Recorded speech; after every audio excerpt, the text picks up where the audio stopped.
Si tu n'as pas encore vu les vidéos 1, 2 et 3, clique ici pour les découvrir. Si mes vidéos te plaisent, like et abonne-toi. Un oiseau comme celui-ci peut-il devenir ça ? C'est ce que nous allons voir dans ce 4e volet où j'analyse les impossibilités de l'évolution dans la simulation Serena face à la complexité irréductible des animaux et des systèmes organiques. 100 millions d'années plus tard, il fait bon. En tout cas, il fait bon dans les forêts tempérées de Serena. Dans son terrier, une petite créature, bien au chaud. Elle a faim, et ça n'intéresse personne. Plus haut, dans les arbres, c'est une toute autre histoire. Ce moineau-mouette s'occupe de son nouveau-né depuis quelque temps. Mais lui qui vient de rentrer à la maison pour le nourrir, il n'y voit plus son petit. Ça arrive de temps en temps, certains oisillons dégringolent, ils tombent du nid ou des branches sur lesquelles ils étaient maladroitement perchés, et les parents, pour les retrouver, ils fonctionnent à l'ouïe. C'est le cas de cette femelle. En entendant un pépiment familier en bas, elle se précipite au sol et largue un verre dans la gueule grande ouverte de son enfant. Sauf que c'est pas son enfant. La créature qu'elle vient de nourrir, sans le savoir, c'est un gobelin des nids. Une créature grisâtre, aux longues oreilles, aux doigts crochus, au museau pointu, la gueule pleine de dents acérées, dont le destin est intrinsèquement lié à celui du moineau-mouette.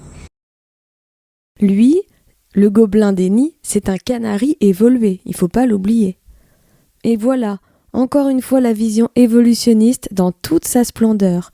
Des animaux toujours présentés comme de la chair à saucisse ou comme d'abominables prédateurs. C'est tellement matérialiste. Toujours dans les documentaires animaliers, on va vous présenter le lion qui guette sa proie, la proie qui s'en sort ou pas, qui se fait bouffer, et le lion la gueule pleine de sang. C'est toujours le même angle de vue. C'est comme si pour vous présenter vous en tant qu'être humain, on vous montrait toujours aux toilettes en train de bouffer ou en train de vous reproduire.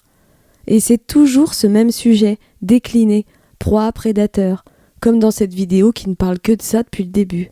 Et je suis sûre qu'il présente toujours cet aspect limité du monde vivant, parce que s'il commençait à en montrer l'incroyable complexité, l'ingéniosité fascinante de leur conception, leur instinct inné qui agit comme un véritable savoir infus, inscrit dans chaque être et qui leur fait entreprendre des œuvres qui nous échappent, la coordination parfaite de leur anatomie et tant d'autres merveilles encore, alors s'il présentait les choses comme ça deviendrait évident qu'une telle harmonie ne peut pas venir du hasard, et on verrait l'impossibilité de l'évolution comme un éléphant au milieu de la pièce.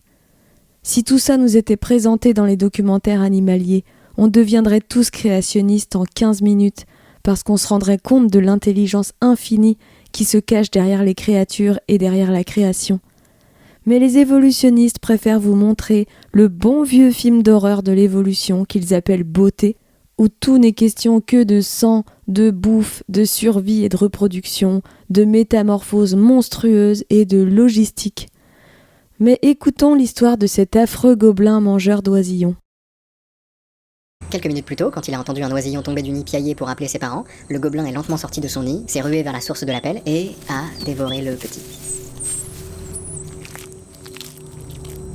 Une fois la chose faite, il a commencé à imiter les cris de l'enfant dont il a fait son repas, mais beaucoup plus fort pour que son cri à lui couvre celui de potentiels autres oisillons.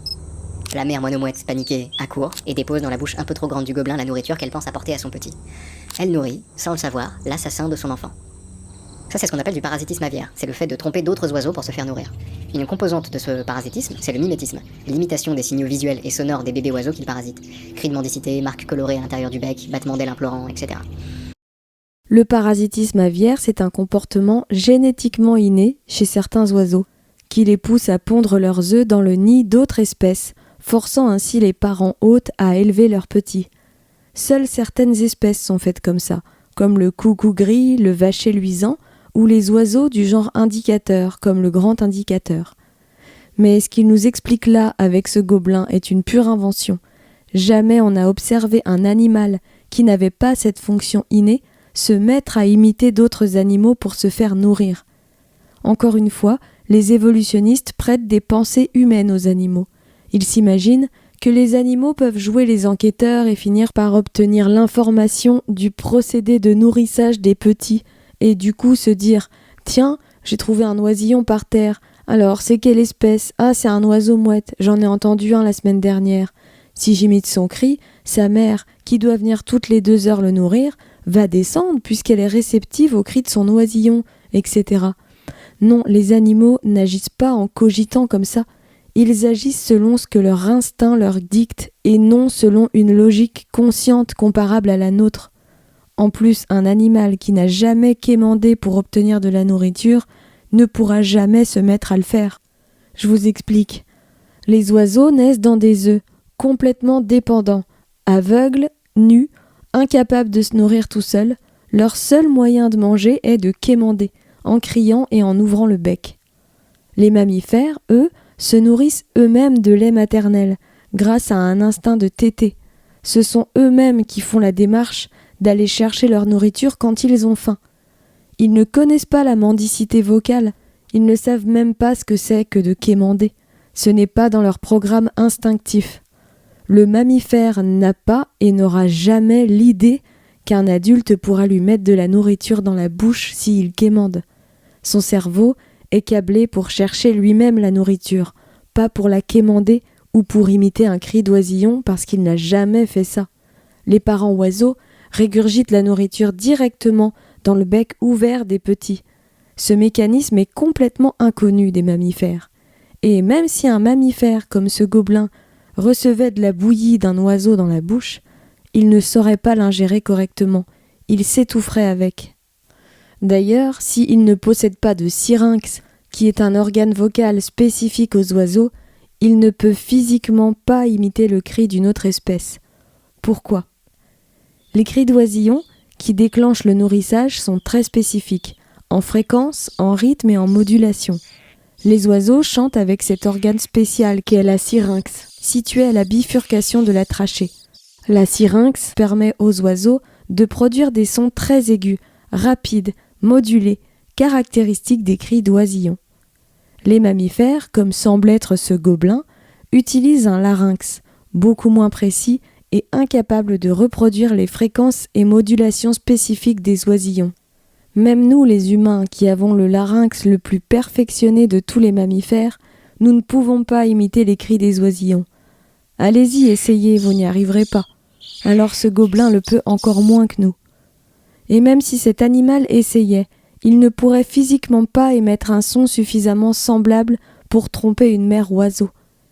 Et il ne pourrait même pas émettre un cri autre que le sien. Les animaux ont leur cri propre et leur propre registre vocal qui ne sort pas de leur cadre. Vous imaginez un chat se mettre à imiter une poule ? Les parents oiseaux sont sensibles à des signaux spécifiques parce qu'ils sont programmés par leur instinct à y répondre. Les oisillons ne décident pas de crier pour être nourris, c'est un réflexe inné. Quand ils ont faim, ils ouvrent le bec, émettent un cri typique et agitent leurs ailes. Ces signaux sont codés génétiquement. Les oisillons ne décident même pas de le faire. Et ces cris déclenchent chez les parents une réponse automatique de nourrissage. Un mammifère n'a pas cet instinct codé. Il ne sait donc pas émettre le bon cri de détresse, ni ouvrir la bouche pour recevoir de la nourriture. Seules certaines espèces, comme les oiseaux chanteurs, les perroquets, les corvidés, les humains, quelques cétacés et les chauves-souris, ont la capacité d'apprendre de nouveaux sons grâce à des prédispositions neurologiques et génétiques spécifiques. La majorité des mammifères, eux, ont un répertoire vocal rigide qu'ils ne peuvent pas remodeler volontairement. Ces animaux ne peuvent donc pas copier ou inventer un cri ressemblant à celui d'un oisillon. Les mammifères n'ont ni la morphologie vocale, ni le câblage comportemental pour reproduire les cris d'oisillons ou d'autres espèces. Et les parents oiseaux, comme il l'a dit, ne réagissent pas qu'au son. Ils réagissent également à la couleur du bec ouvert, souvent jaune ou rouge vif, qui sert de cible visuelle pour les parents. La bouche d'un rat est étroite, sombre, couverte de dents, rien qui puisse évoquer un oisillon. Même avec un cri ressemblant, la mère oiseau ne viserait jamais ce type de bouche pour régurgiter. Les parents oiseaux réagissent également au mouvement des ailes, à la position dans le nid et parfois même à l'odeur. Tous ces signaux combinés déclenchent le nourrissage. Donc, même avec un cri un peu ressemblant, un mammifère ne pourrait pas reproduire l'ensemble de ces signaux. Ce gobelin semble être un rongeur, et l'instinct des rongeurs les pousse à chercher de la nourriture par eux-mêmes, pas à quémander auprès d'une autre espèce. Dans la nature, un rat est identifié par les oiseaux comme un prédateur. Donc le simple fait de voir un rat près du nid déclenche chez les parents une défense agressive ou la fuite, mais jamais le nourrissage. L'étiquette prédateur bloque tout comportement de soin. Et j'en passe. Faites attention, l'évolution vous met vraiment n'importe quoi dans la tête. Ce que ça développe, c'est une sorte de course aux armements évolutive entre gobelins et moineaux. Chaque ajustement chez l'un entraîne une contre-mesure chez l'autre, dans une escalade adaptative au fil des générations. Les moineaux développent par sélection naturelle des défenses, ce qui favorise chez le parasite l'émergence de nouvelles ruses. De cette manière, le gobelin et les moineaux évoluent depuis des millions d'années dans une sorte d'équilibre dynamique. Et encore une fois, ces comportements en apparence calculés ne sont en réalité que la succession d'étapes façonnées par le temps et la sélection. Aucune adaptation n'est consciente, elle est simplement le résultat d'une mutation et du travail de la sélection naturelle. C'est cohérent, mais c'est le hasard. Les espèces évoluent les unes en fonction des autres, mais c'est par des mutations aléatoires. Et c'est la sélection naturelle qui travaille. Débrouillez-vous avec ça, c'est tout ce qu'on aura comme explication. Tout au sud du continent le plus au sud de Serina, Stevlandea, il fait frais. L'air est sec, l'herbe éparse et recouverte d'une fine couche de givre qui craque sans résistance au toucher.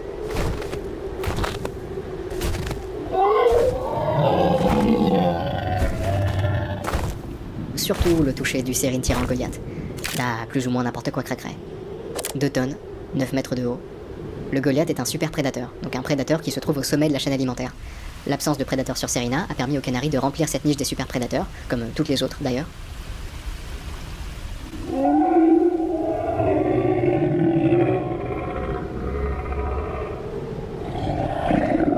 Son cri dissuaderait n'importe quel autre animal d'approcher de son territoire. Parlons de son cri justement. C'est un cri de gros dinosaure, on dirait un peu le cri d'un T-Rex. J'aurais beaucoup aimé avoir l'explication de la transition de ça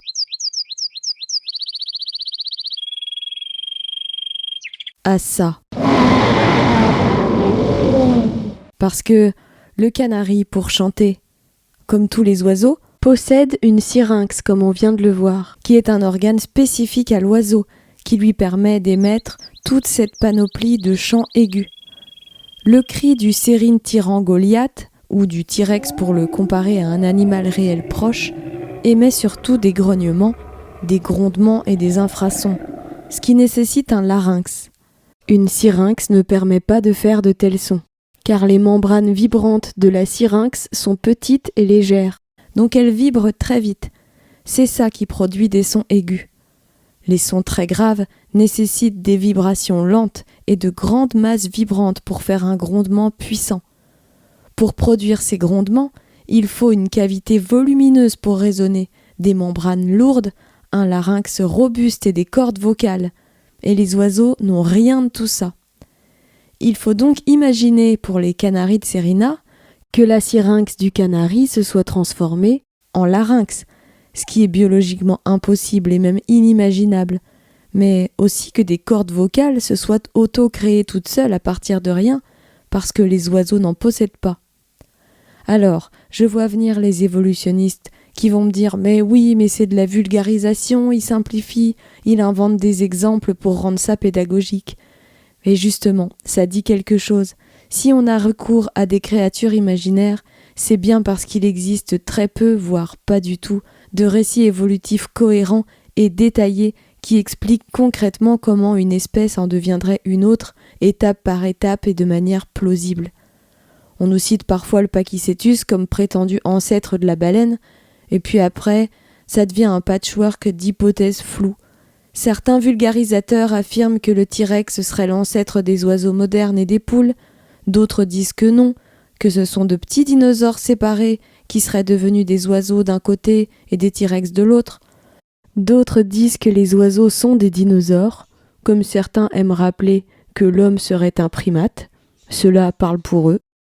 Certains ont affirmé dans le passé que l'homme descendait du singe, mais maintenant on nous dit que non, qu'ils partagent juste un ancêtre commun, mais on ne sait pas lequel. Il y a quelques trucs sur le cheval et ses prétendus ancêtres qui ressemblent déjà à des chevaux, et quelques trucs ici et là, mais rien de bien précis sur qui sont les ancêtres de qui précisément. C'est très flou, très vague. On nous dit que l'évolution est vraie, qu'elle a eu lieu, qu'elle est prouvée, mais on nous explique jamais comment et quels animaux se seraient métamorphosés en lesquels et par quel processus. Alors, j'utilise ce qui existe et ce qui est présenté par les évolutionnistes eux-mêmes.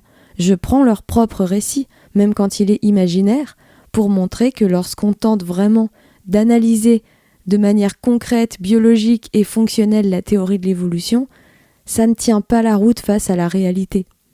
Alors quittons le fictif un moment pour revenir à ce que dit réellement la théorie de l'évolution, qui affirme que les petits oiseaux d'aujourd'hui seraient les descendants de dinosaures théropodes. Et là, c'est encore plus absurde et irréaliste que dans la fiction, car les oiseaux possèdent aussi un larynx. Mais chez eux, il ne produit pas la voix, il sert seulement à protéger les voies respiratoires. On ne peut donc pas dire que la syrinx des oiseaux serait une évolution du larynx des dinosaures théropodes, puisque chez les oiseaux, les deux existent en même temps. Il faut donc imaginer que les dinosaures théropodes, en évoluant, auraient subi l'apparition d'un deuxième organe vocal de toute pièce et à partir de rien, indépendamment du premier, et tout en conservant le premier. Attardons-nous un peu sur cette merveille de la création divine, parce que ça vaut vraiment le détour. La syrinx est un organe absolument unique. Il ne s'agit pas simplement d'un tube qui fait du son, c'est une structure extrêmement spécialisée, située à un emplacement stratégique, exactement là où la trachée se divise en deux bronches. Ce positionnement est essentiel pour qu'il puisse vibrer, moduler l'air et produire toute la palette de sons caractéristiques des oiseaux. Cet organe permet des vocalisations précises, variées et indispensables. Sans ce système vocal parfaitement opérationnel dès le départ, l'oiseau ne pourrait pas appeler ses parents pour être nourri, communiquer avec son groupe, se coordonner en vol, signaler un danger, défendre son territoire, attirer un partenaire, reconnaître les individus de sa propre espèce, etc. En d'autres termes, la syrinx n'est pas qu'un avantage, c'est un élément essentiel pour qu'un oiseau vive réellement comme un oiseau, intégré à son espèce, à son groupe et à son environnement.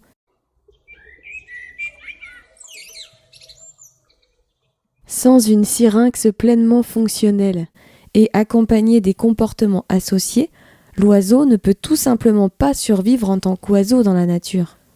Et cet organe est non seulement indispensable aux oiseaux, mais il est aussi le plus bel instrument de musique qu'on ait jamais entendu et le plus ingénieux. Et un instrument de musique vivant.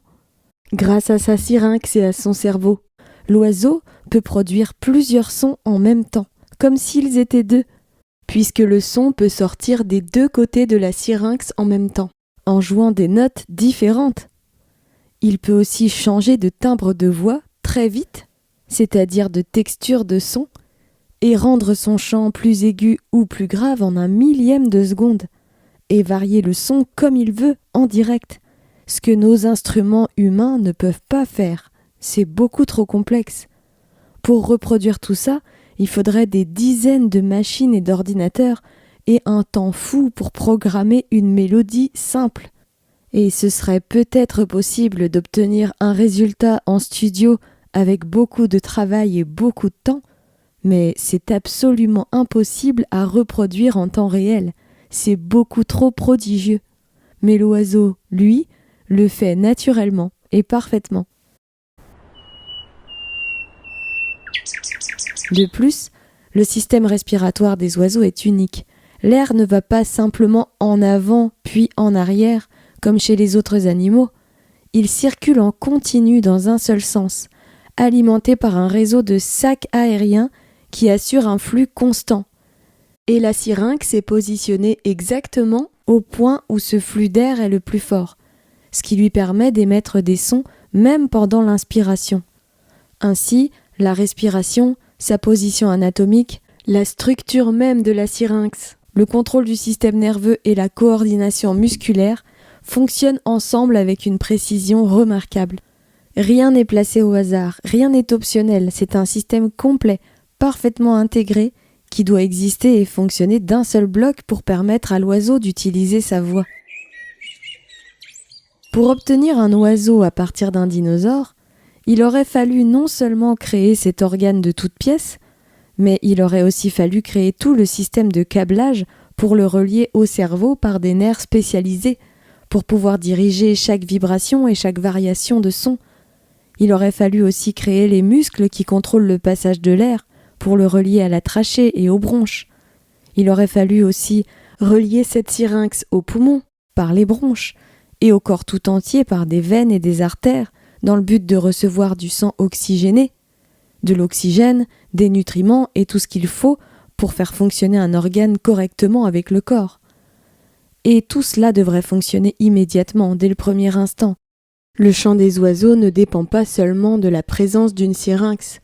Pour pouvoir l'utiliser, il faut aussi que l'organe soit finement intégré et coordonné avec l'ensemble de leur anatomie.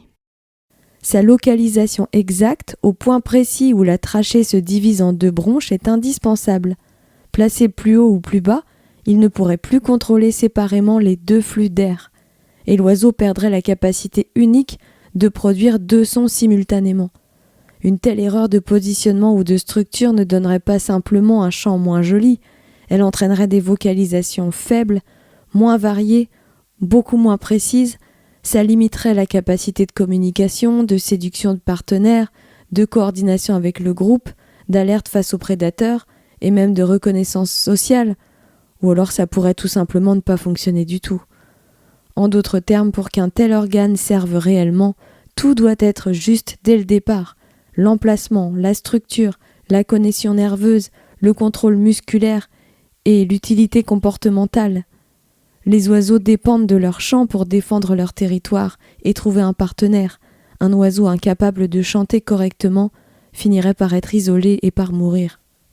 Des nerfs pour commander le syrinx devraient eux aussi être créés de toutes pièces et reliés à tout le système nerveux et arriver exactement à cet endroit précis, avec la bonne longueur, les bons trajets, les bonnes connexions.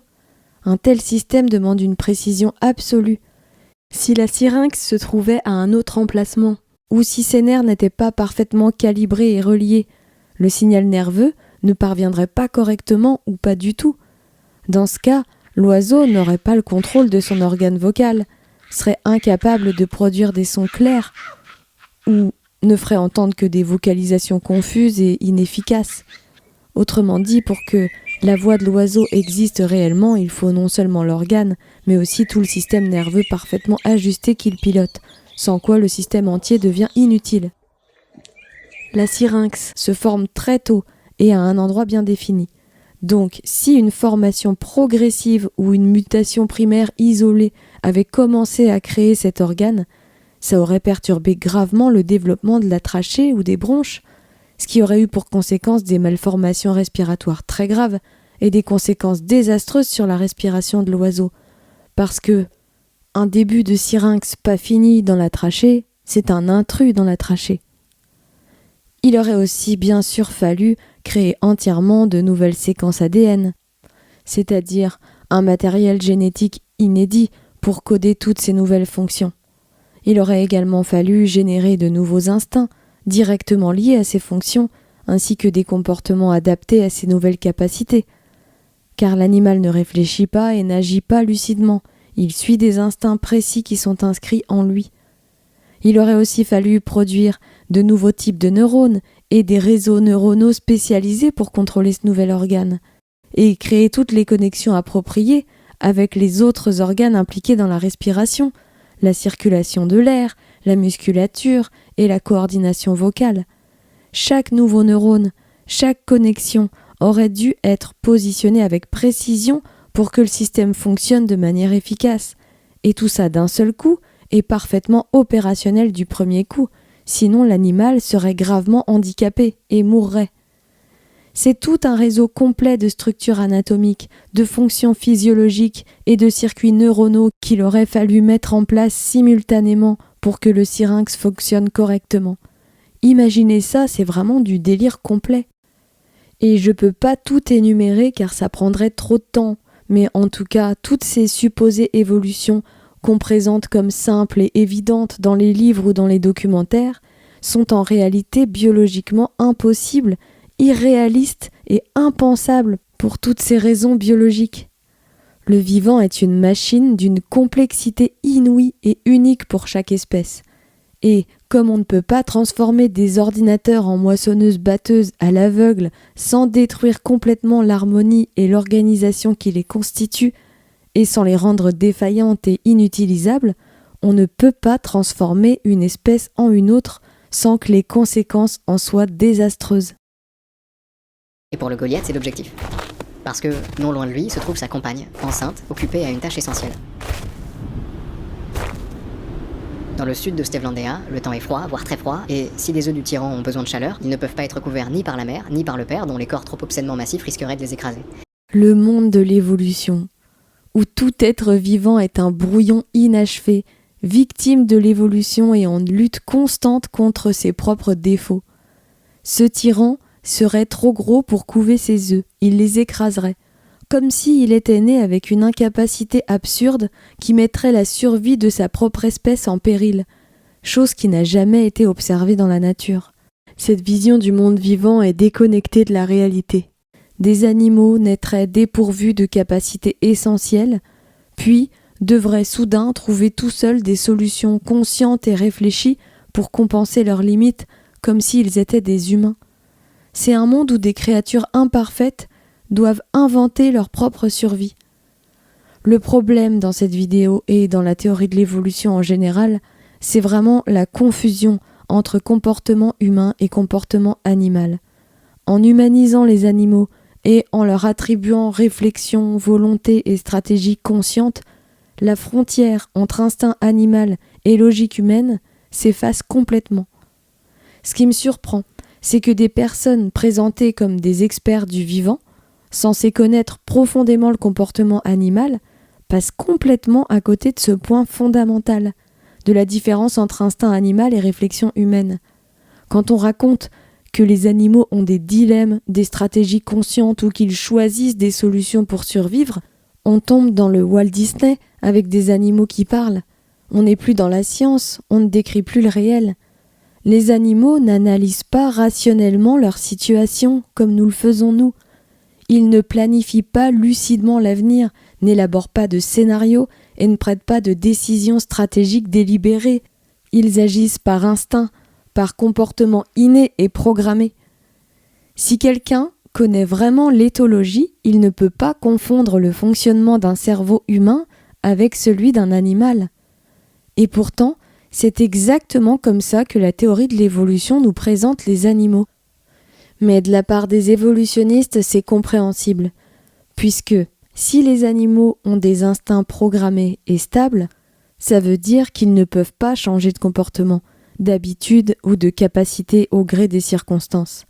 Ça veut dire que leur façon d'être leur est donnée dès le départ, avec tout ce qu'il faut pour survivre dans leur environnement, avec le corps qu'ils ont. Pour que le récit évolutionniste fonctionne, il faut donc obligatoirement attribuer aux animaux une forme de raison, comme s'ils pouvaient décider de changer leur comportement pour survivre et ainsi changer leurs instincts. Mais si on se base uniquement sur le réel, donc sur le fait que leurs instincts sont innés, précis et définis dès l'origine, alors cette transformation, cette évolution devient impossible et la théorie de l'évolution s'effondre. Et donc cette vision du monde s'est présentée comme beau, ce pauvre animal qui se serait rendu compte à force d'essayer de couver ses œufs qu'il les écrasait, mais c'est affreux. Et si on prend ce récit au sérieux une minute, ça devient évident qu'il ne tient pas debout. Si cette histoire était vraie, cette prétendue nouvelle espèce aurait dû comprendre immédiatement qu'elle ne pouvait pas s'asseoir sur ses œufs, sinon elle les aurait écrasés et l'espèce aurait disparu en une seule génération. Et cette génération de créatures issues de l'évolution, comment serait-elle née si les parents n'étaient pas foutus de les couver sans les écraser ? Pour que l'évolution ait fonctionné dans ce scénario, il aurait fallu que ces animaux réalisent soudainement dès leur apparition ce qu'ils peuvent ou ne peuvent pas faire pour survivre, en l'occurrence, couver leurs œufs. Mais c'est stupide. Ce serait comme dire les humains, réalisant qu'ils ne pouvaient pas s'asseoir sur leurs bébés pour les couver sans les écraser, ont dû inventer une autre méthode pour les garder au chaud. C'est tellement bizarre. On sait instinctivement qu'on ne s'assoit pas sur son enfant. Personne n'a besoin d'une adaptation progressive pour le comprendre. Et c'est pareil pour les animaux, ils ne font pas d'essais dangereux au hasard. Ils ne testent pas volontairement des comportements mortels. Leur nature leur dit quoi faire, ils savent quoi faire. En fait, cette vidéo évolutionniste oscille entre deux extrêmes. D'un côté, elle traite les animaux comme des êtres irrationnels qui commettraient des erreurs fatales pendant des générations, et de l'autre, elle les imagine comme des esprits lucides capables de réflexion abstraite, de projection consciente et d'anticipation comme des humains. C'est complètement incohérent. La vision créationniste, au contraire, est très claire et explique parfaitement ce qu'on observe dans la réalité. Les animaux possèdent un programme inné, solide et complet.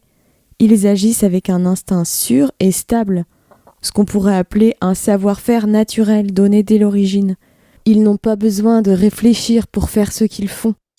Donc, pour nourrir leurs petits, protéger leurs œufs, migrer, chasser, construire un nid ou éviter un danger. Là où l'homme a reçu la raison, les animaux, eux, ont reçu une sagesse instinctive parfaite pour leur vie et pour leur rôle dans la création. Une sagesse instinctive qui est comme un manuel d'instruction écrit par Dieu pour guider ses créatures. Je ferai bientôt une vidéo dédiée aux véritables chefs-d'œuvre que les animaux sont capables de réaliser grâce à leur instinct. Lorsqu'on ouvre vraiment les yeux sur la précision, l'ingéniosité et la finesse de leurs actions, des architectures incroyables qu'ils bâtissent, aux comportements complexes qu'ils maîtrisent naturellement, on voit clairement qu'ils possèdent un savoir-faire profond, mystérieux et inscrit solidement en eux dès l'origine, donné par un créateur infiniment ingénieux, et on ne peut plus croire qu'ils seraient des abrutis raisonnables comme les évolutionnistes nous les présentent. Mais ils ont trouvé une solution. La région est volcanique et les sources chaudes sont monnaie courante.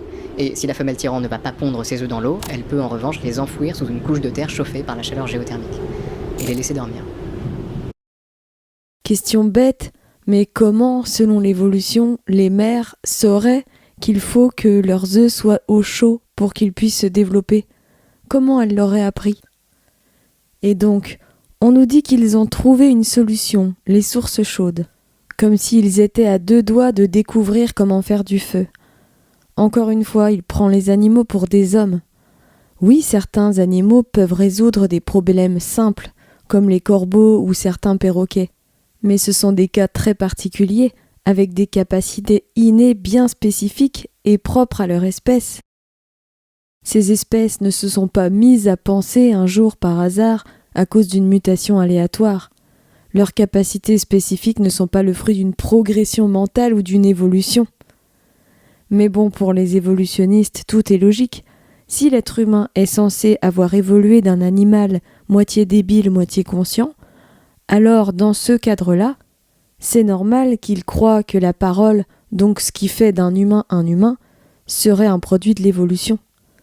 Et puisqu'on imagine que la conscience humaine et la parole seraient venues petit à petit, c'est logique qu'ils finissent par croire que les animaux, comme ce tyran, sont doués d'une raison encore un petit peu débile qui va bien finir par évoluer, et à leur tour, ces animaux finiront forcément par eux aussi acquérir la parole, la raison, la philosophie, la spiritualité et la foi, comme si la conscience et le langage pouvaient émerger par étapes, naturellement au fil du temps et spontanément, comme si des facultés aussi profondes, uniques et immatérielles pouvaient apparaître en mélangeant du temps et de la matière grâce à des mutations aléatoires.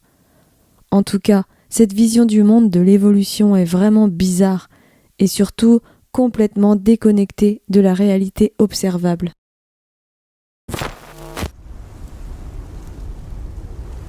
Pour la première fois, je vais me permettre de revenir en arrière de quelques dizaines de millions d'années. Je casse la règle, mais c'est vous dire l'importance de la prochaine espèce que je veux vous présenter.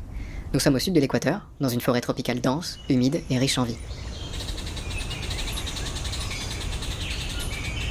Parmi ces formes de vie, celle qui nous intéresse est perchée dans un arbre. C'est un oiseau, le membre d'une espèce toute neuve, jeune de 4000 ans seulement, une phrase qui vous aurait sûrement arraché un sourire en début de vidéo, mais après 175 millions d'années, j'imagine que vous commencez à vous habituer. Oui, on s'est habitué à entendre des histoires sans aucune explication scientifique. On n'est plus surpris. Cet oiseau est le geai bavard à queue fourchue. Après les individus que nous avons rencontrés, celui-ci ne paraît pas bien intéressant. Un oiseau aux dimensions et aux couleurs presque ennuyeuses. Il semble à peine avoir évolué. Mais l'intérêt que j'y trouve est ailleurs. Son nom, Locax philosophus, le penseur bavard. Le cerveau de ce geai pèse seulement 14 grammes, extrêmement léger donc, un cerveau enfermé dans une boîte crânienne qui ne peut pas devenir trop lourde au risque d'empêcher l'oiseau de voler correctement. Alors plutôt que de faire plus gros, l'évolution a fait plus efficace.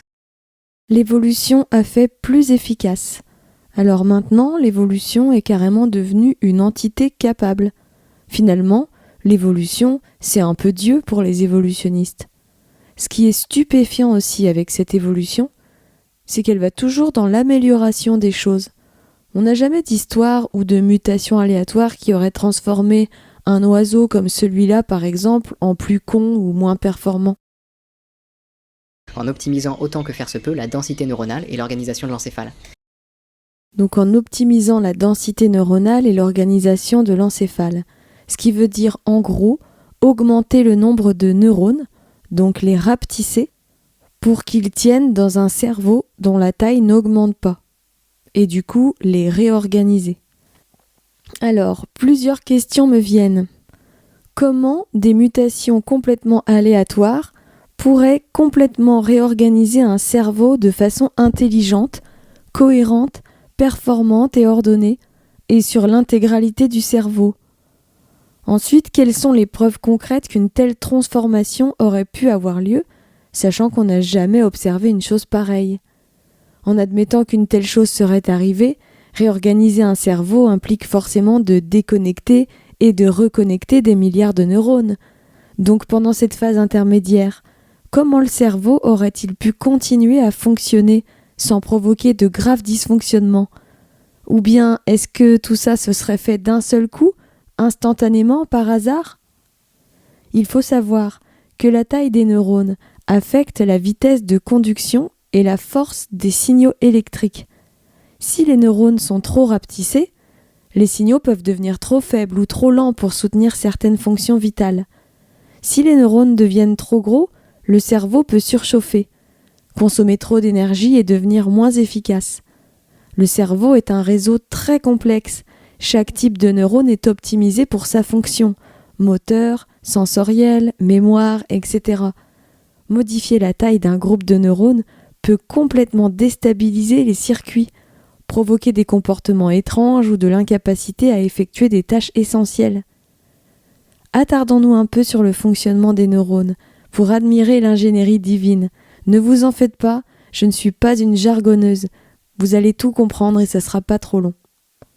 Premièrement, pourquoi la taille des neurones affecte la synchronisation des signaux électriques dans le cerveau et le corps? Les neurones ont un axone et des dendrites de longueur proportionnelle à leur taille. La vitesse de conduction des signaux dépend en partie du diamètre de l'axone. Plus il est gros, plus le signal voyage vite. Plus il est petit, plus le signal est lent. Différentes tailles existent pour des raisons précises.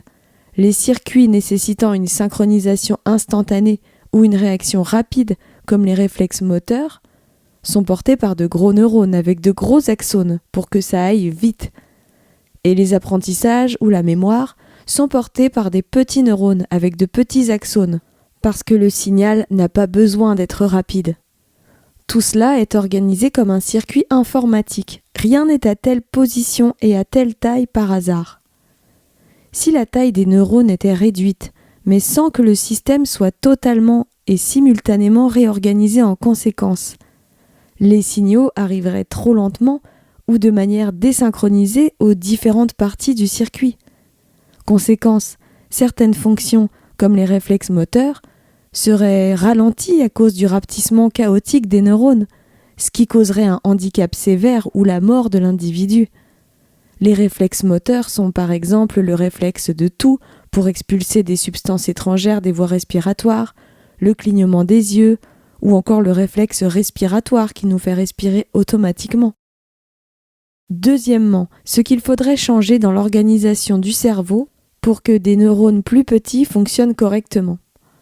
Premièrement, il faudrait réduire la distance entre les neurones. Les circuits neuronaux devraient être compressés pour maintenir les temps de transmission, mais pas de façon aléatoire. Les circuits neuronaux fonctionnent de façon aussi organisée qu'un orchestre. Chaque neurone doit envoyer son signal à un moment précis. Chaque neurone est connecté à des partenaires précis par des synapses, les points de contact entre neurones. Déplacer les neurones au hasard ne recrée pas automatiquement les connexions. Dans une réorganisation aléatoire, certaines synapses ne seraient plus connectées à la bonne partenaire. Certaines pourraient tomber juste, mais combien ? Pour faire fonctionner un cerveau, il faut que toutes les connexions fonctionnent. Si les connexions étaient aléatoires, ça créerait des circuits inefficaces.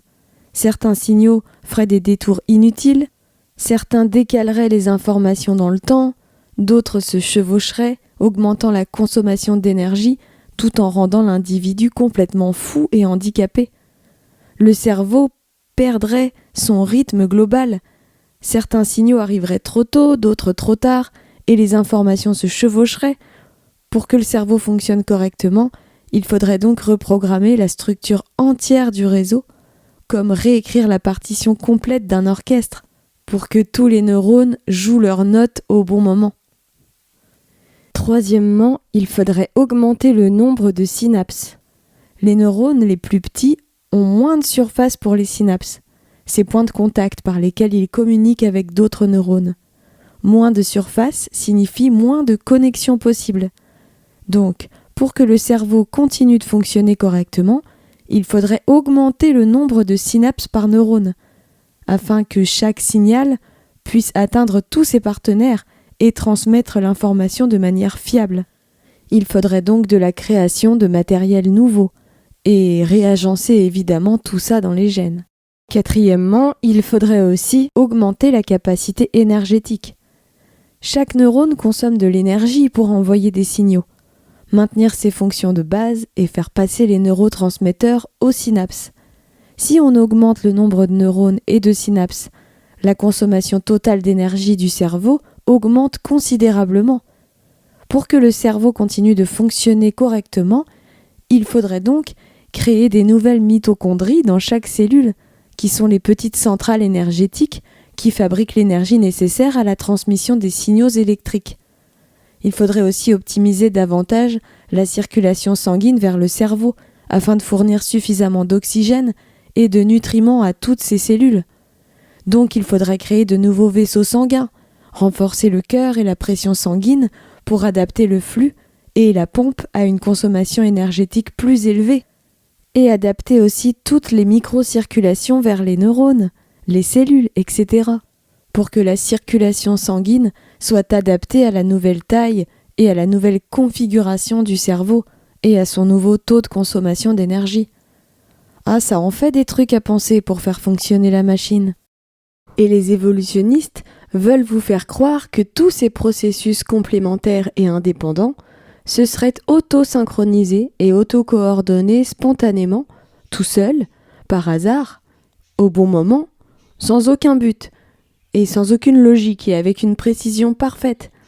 On vous demande de croire à un miracle en gros, mais un miracle aléatoire et sans Dieu, donc une absurdité totale. Est-ce que vous réalisez comme l'évolution vous fait croire à n'importe quoi ? On va s'arrêter là, mais on pourrait continuer encore longtemps. Si vous pouviez voir tout ce qu'il faudrait changer, de quelle précision et minutie il faudrait faire preuve pour le faire, comme il faudrait que tout soit synchronisé et fait en une seule opération, sous anesthésie générale et branché à une centaine de machines pour que l'individu reste viable à une telle transformation, vous vous mettriez à genoux tout de suite devant l'intelligence infinie qui a fait tout cela. Mais même avec le peu que je vous ai montré, normalement, vous devriez déjà le voir. L'évolution est d'une telle bêtise, je suis vraiment ébahi de voir que des gens sérieux y croient. Car quand on connaît la biologie animale, quand on connaît l'ingénierie des systèmes, la génétique et le fonctionnement du vivant, on ne peut pas croire en une telle absurdité. Vraiment, je comprends pas. Pour moi, ils sont forcément aveuglés par quelque chose ou soumis à un politiquement correct qui les empêche de penser librement. Et peut-être aussi que la seule autre option à la théorie de l'évolution donc la création divine, et la Genèse, c'est rejeté par principe dans certains milieux où Dieu est complètement écarté. En tout cas, si vous regardez cette vidéo, faites fonctionner votre esprit critique, et le vôtre, je ne parle pas de celui de la société. Réfléchissez librement, par vous-même, si de telles choses sont réalisables et réalistes, et osez remettre en question l'évolution si ça vous paraît absurde. Vous en avez le droit. Personne n'a le droit de vous imposer une croyance, même si cette croyance porte l'étiquette science. Ce qui permet à ce cerveau, qui ne représente en masse qu'un centième du nôtre, de fonctionner de manière similaire à celui de l'humain. Cet oiseau est très intelligent, autant qu'un humain. Il en est même arrivé à avoir conscience de lui-même. Selon l'évolution, donc, la conscience provient de l'agencement et de l'organisation de notre cerveau. Donc la conscience serait quelque chose de matériel. Et voilà, on y vient. Cet oiseau-là a atteint la pensée et la conscience. Au moins, je dois reconnaître à l'auteur de cette vidéo qu'il est cohérent et qu'il assume complètement sa théorie, ce qui n'est pas le cas de tout le monde, parce que je parle très souvent avec des évolutionnistes et c'est très rare qu'ils assument leur théorie jusqu'au bout. En général, ils font languille car tout ça c'est un peu gênant, mais lui il assume et je trouve ça très bien. Parce que oui, si vous croyez à l'évolution, vous devez croire logiquement que les animaux finiront eux aussi par acquérir la conscience, la raison et la parole, exactement comme les humains les auraient obtenus au fil de leur prétendue évolution. Et si vous voulez savoir comment on passe d'atomes inertes à une entité capable d'avoir conscience d'elle-même, faites-le moi savoir et je vous en ferai un épisode dédié. Comment passer d'atomes inertes, donc de la matière inerte, à la vie et à un animal conscient? Voilà une vraie question.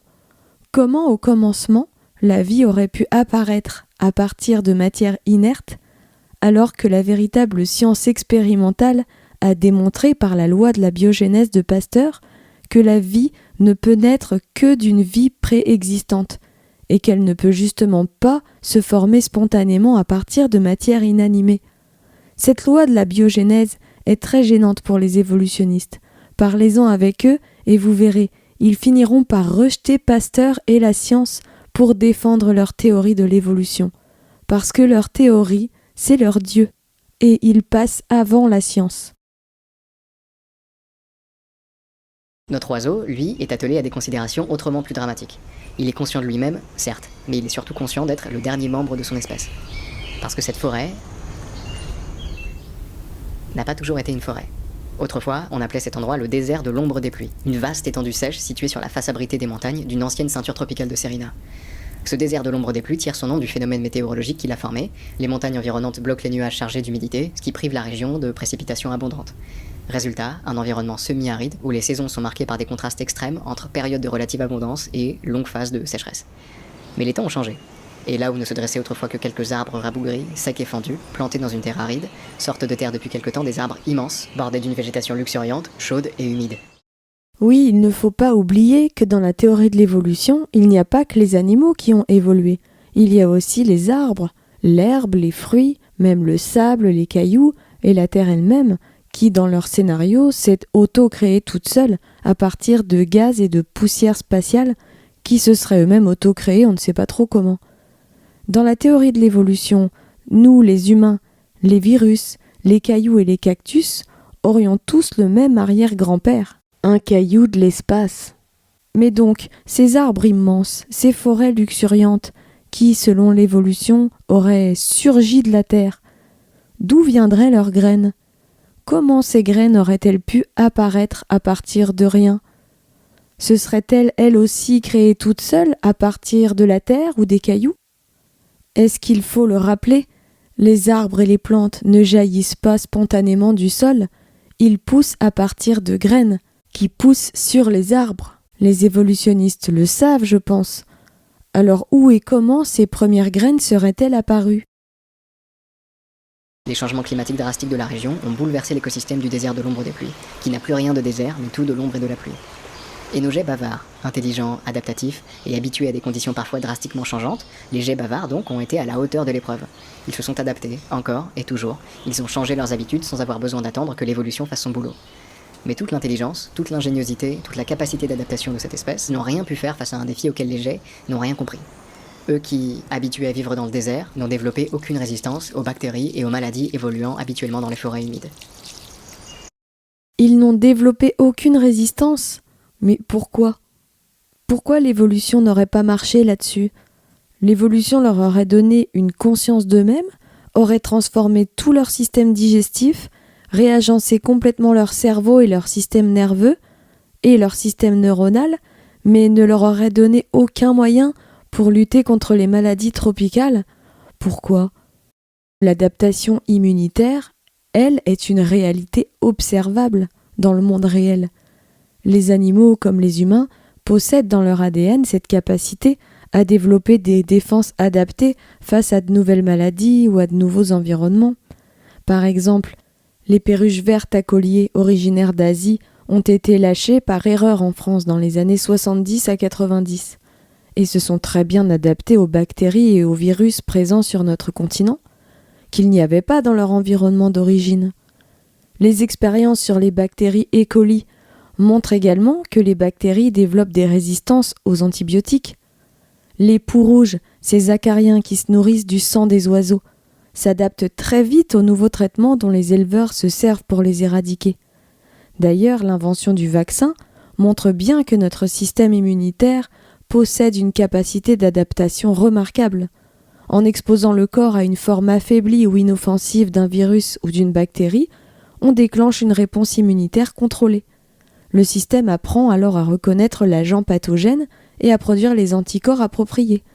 En quelque sorte, le vaccin active les outils cachés de notre immunité, comme si l'organisme déployait le couteau suisse biologique programmé pour s'adapter et se défendre. L'ADN contient en potentiel tous les outils nécessaires à la survie des espèces. Comme un couteau suisse, selon l'environnement et les besoins, certains traits se déploient.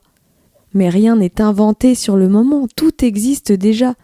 C'est aussi pour cela que la mort fait partie de la vie, parce que l'ADN a ses limites et ne peut pas tout contrôler.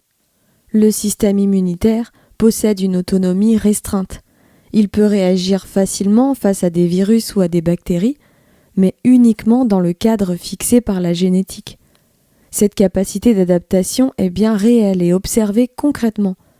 Ce qui en revanche n'a jamais été observé, c'est l'apparition d'organes nouveaux, c'est la transformation complète d'une espèce en une autre.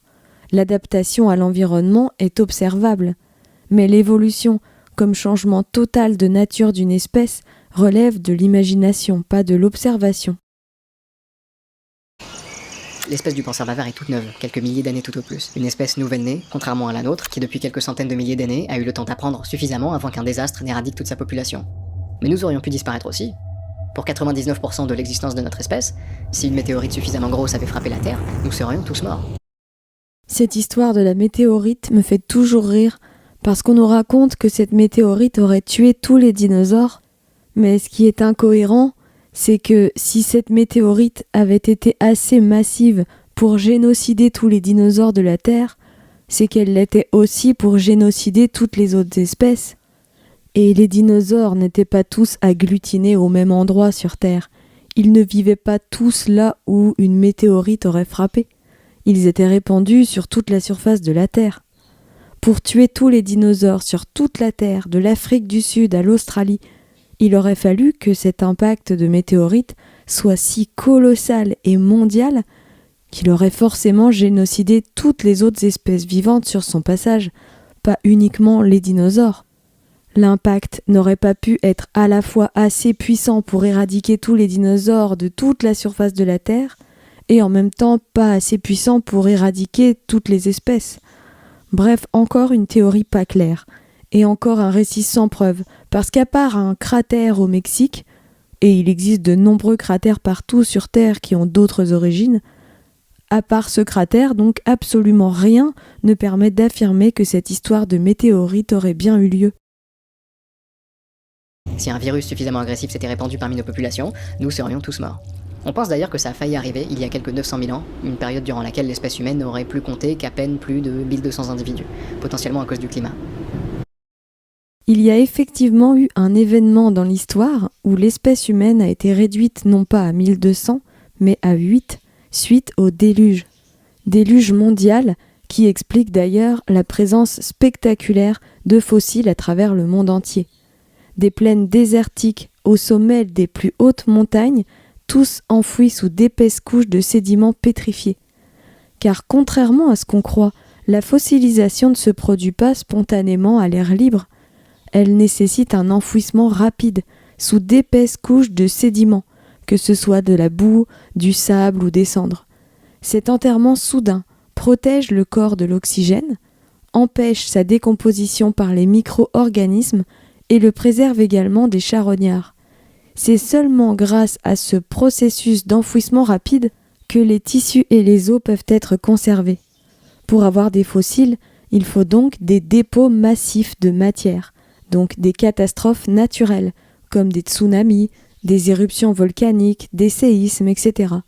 Et seul un cataclysme mondial est en mesure d'expliquer la présence massive de fossiles partout sur la Terre, du désert du Sahara en passant par Paris ou Londres jusqu'au sommet des plus hautes montagnes où on trouve encore des fossiles de poissons.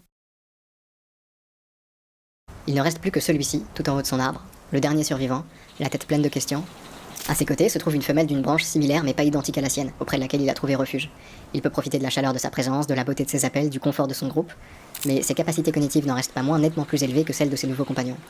Le dernier représentant d'une espèce géniale mais disparue, des pensées plein la tête, sur ce qu'il est, d'où il vient, sur la vie, la mort, le sens, des questions auxquelles il ne trouvera jamais de réponse.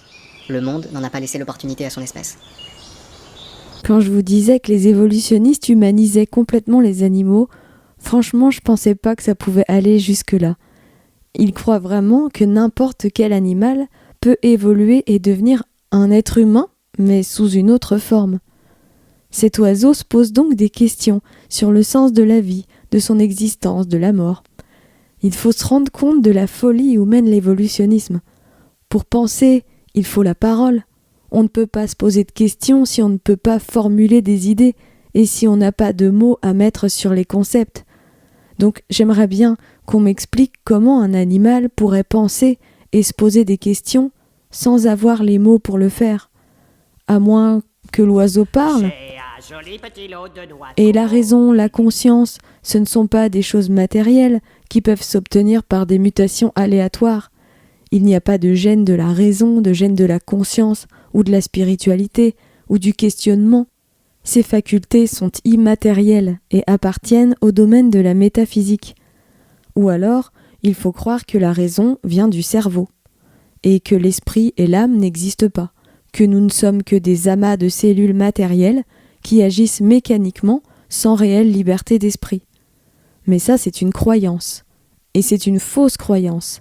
J'ai justement démontré dans ma vidéo numéro 1 sur l'évolution réfutée par les plantes, notamment par le camphre, que notre cerveau ne peut pas être le siège de notre conscience, car le camphre agit en trompant les récepteurs thermiques qui se trouvent sur notre peau. L'application du camphre sur la peau envoie un faux message de froid à notre cerveau en dupant ses récepteurs. Le cerveau croit alors que du froid a été appliqué sur la peau et déclenche en réponse la libération d'endorphines. Mais nous, grâce à notre esprit, grâce à notre conscience, nous savons bien qu'il ne s'agit pas de froid, mais seulement d'une sensation de froid produite par l'application du camphre. Ce qui prouve que nous sommes capables de prendre du recul sur notre propre cerveau et de ne pas être dupés en même temps que lui. Si ce sujet vous intéresse, je vous invite à aller voir ma vidéo où j'explique ce fonctionnement en détail. Je vous la mets en description avec le minutage. C'est terrible de constater à quel point les évolutionnistes méconnaissent les animaux et les hommes, alors qu'ils prétendent tout expliquer sur le vivant par leur théorie de l'évolution. Mais en réalité, ils ne connaissent rien d'autre que les vieux principes de leur théorie poussiéreuse, et ils passent complètement à côté de toutes les merveilles, de tout le mystère et de toute la beauté de la création. Ils prétendent expliquer le vivant par l'évolution, mais en réalité, ils le réduisent à un simple objet théorique et finissent par considérer le vivant comme s'il était mort. Like cette vidéo, abonne-toi à ma chaîne et clique bien sur la cloche pour être informé des prochaines vidéos.